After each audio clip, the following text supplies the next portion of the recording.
Let's get your portfolio ready for your dream client and your dream illustration agency. Hi everyone, welcome back to a new video. If you're new here, my name is Ro, it's short for Roanna, and I'm a creative in illustration, graphic design, and mural art. One of my goals this year is to get picked up by an illustration agency, and we're manifesting, by the way. And I recently had a portfolio review with the agency Jackie Winter, which I've been a big fan of for years. So although I wasn't asked immediately to join, I was left with some really helpful tips on how to make my portfolio more presentable to illustration agencies. And I wanted to share that with you guys while it's fresh in my mind, because I've been feeling a ton of focus. I've been feeling really motivated since my review. So I'm not going to overdo it on the advice. Really, this is just 3 super helpful tips that I hope will land you your dream client or your dream illustration agency. I think these 3 rules are going to get you feeling really positive about your portfolio and a lot of confidence when you do come around to sending out your emails, to applying for these agencies. And I'll also add, I don't have a ton of followers on Instagram. I'm not viral, and I hope that this just feels reassuring if you're the same, that it doesn't matter how many followers you have, you can still get the job based on the quality of your work. Your professionality and your personality is really going to stand out with a really good portfolio. So I'm going to show you my portfolio, my website currently, while I go through these tips. It's due a rework and you'll see why. This is exactly what was shown when I had my review. So let's begin. Number 1, make sure your portfolio is cohesive. So I'm starting with this first tip because it's actually the main feedback I got from the agent, and it made me realize that it's the least cohesive my portfolio has ever been. I've just sort of been dumping my personal projects, my client work onto this one main page when I finished it, without really thinking it through too much. So you'll see that I have a page for the illustration, a project index page where I just go into more detail about client work, and then a mural page. The mural page is great, we don't really have to worry about that one. But the illustration page is my landing page. So it's the first thing that the potential client or agent is going to see. And so it really is the most important, because they don't have much time. They might not even look at the other pages, and you really want this one to shine. So you'll see here, because I've just been adding projects that I've been doing recently, there's some that they don't really all go together. I've been playing around with different styles. You can tell that it is my work. The characters' styles are the same. It's just the way I've used color, the way I've used my brushes. I've even got some of my comics on there, sketchbook pages, some children book illustration work. It's all very random and it doesn't actually work together at all. And so you really want to make sure that your work is cohesive, because say a brand is coming to an agency, they want an illustrator, they want to see immediately what they are going to get from you. They don't want to try and figure it out for themselves. You have to make it so simple. You really have to spell it out for them.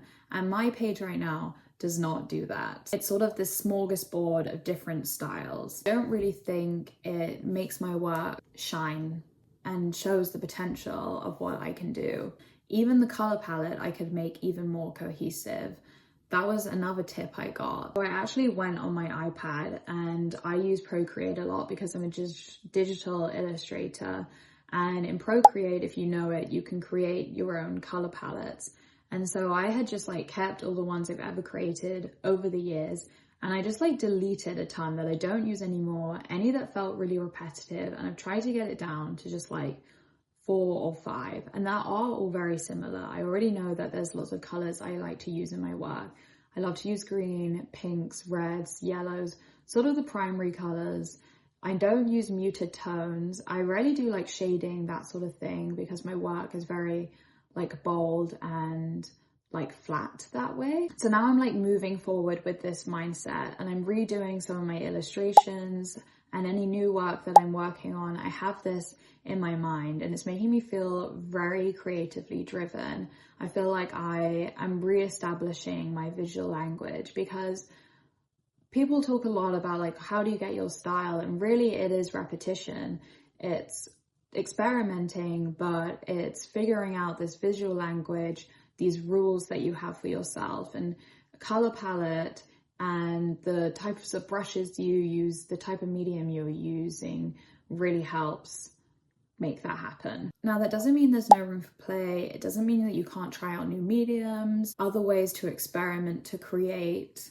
But I think, again, it's just how you're presenting it on a page. So I think I have other work that I really love, like my sketchbook pages, my comics. I think I'm just going to make a separate page when I redo my website, where the illustrations that don't align with my main core focus illustrations, they can all go. And so they exist because you never know, like a client might see that and want you to do it that way. But that's like, it's like insurance, like that's the insurance, that you can have that there if you need it. I don't know if that's a very good metaphor, but there's always a place for it. And it doesn't mean that you shouldn't be, again, playing and experimenting. But it's also important to like understand your style and how you want to present yourself, because generally you're going to be doing a better job at defining who you are as an illustrator if you keep it more cohesive. So number 2 is to not be afraid to edit. And really this links to being cohesive. It's just making sure that when you're presenting your work together, you're really curating it, you're being intentional about what you want to see all together. So let's look at my website again. So I have some work on here that I've had for like years, and I think I've kept it on here because it got a really good response when I first posted it. And I still like the piece. That's not really the problem. It's that it doesn't actually really align with what I like to illustrate now. My work is very character driven. It's often in the daytime. It's pretty like happy, playful. It's bright, it's colorful. And this piece is like, the colors are really muted. It's sort of moody, and it doesn't actually go with the rest of my work. Even though it did get a good response, I've been like holding on to it. And there's a couple in here that are like the same thing. The pieces that I created when I was first getting into drawing people, and I remember that felt really monumental for me. So I've like kept it on my website because I think I've just been holding on to that feeling. But really, I need to curate more. It's understanding how you want to sell yourself. So yeah, curate, and with curating, you need to categorize. So I do have some categories on here. I have that mural page.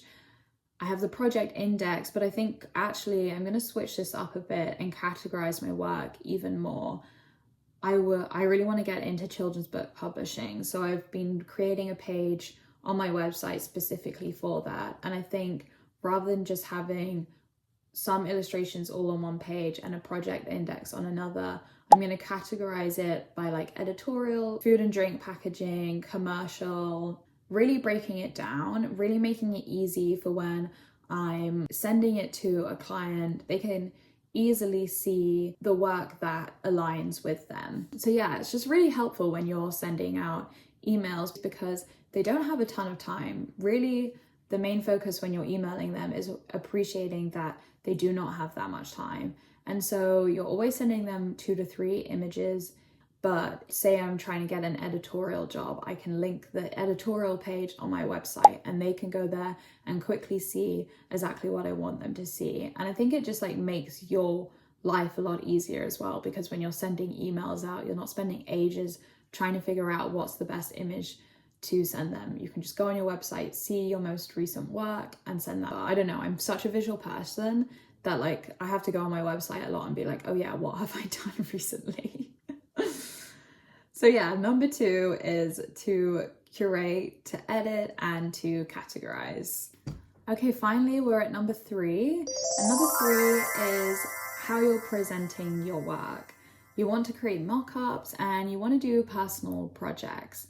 I think some people are afraid of doing personal projects or like feel funny about having them in their portfolio because they weren't actually with a client, but really they're so important for your client to see what you're interested in, prove to them that like you can do the work that you're saying you can do. I've listened to so many interviews with illustrators where they've got their dream client from personal work. So create your personal projects and show them in the right way. There's so many online mock-ups that you can purchase that are even free, that are pretty good, where you just need Photoshop to put your illustrations, let's say, onto a piece of packaging and present it beautifully. And it's just a great way to really elevate your work. Sometimes you create work on your iPad on a piece of paper that's like meant to be for, let's say, like a billboard, something that's like in an environmental situation, something that is meant to be a lot larger. And I think mocking it up is gonna make you understand like what's working, what's not, like does this actually stand out, and sort of help you complete that project. I think the really big thing here is bringing your work to life. A flat image is fine, and that can definitely be in your portfolio, but putting something on a piece of packaging, putting it on a big poster is just like so effective. So that's the 3 tips. As you can see, I myself have a lot of reworking I need to do on my website, and I'm like feeling pretty excited to do it now that I've had this review, now that I've got these 3 tips sort of outlined to help me do it really efficiently and to enhance how my work looks altogether. I will probably try and do a video of me redoing my website. I guess it will sort of be a part 2 to this video. Let me know if that is something that you would like to see, and let me know if there's like any helpful tips that you think I've missed. I'd love to hear them. I think it's so good to share this sort of thing and really help each other out, because it is a very solitary job, and you know, there's not one way to do something, but sometimes you're like, am I doing it the right way?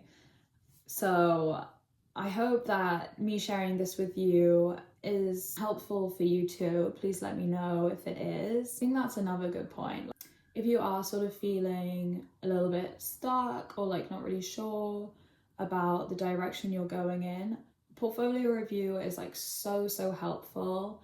I think sometimes they cost money, but like if you reach out to an agent or an art director that you really admire, give them a nice compliment and just say that you would really appreciate like 20 minutes of their time for a review, they're probably going to reply. Like generally people are really open and they do want to help, they just don't have that much time, so you might have to send a follow-up email, and that is also okay. So yeah, thank you for joining this one. It was a little bit different to my normal videos. Normally they're a bit more of a visual diary. I will see you all again soon, I hope. If you've liked this video, give it a like, give it a subscribe. It's really great for me when you guys do that. I hope you guys have a really good day. Thank you for watching, and I'll see you all soon. Bye.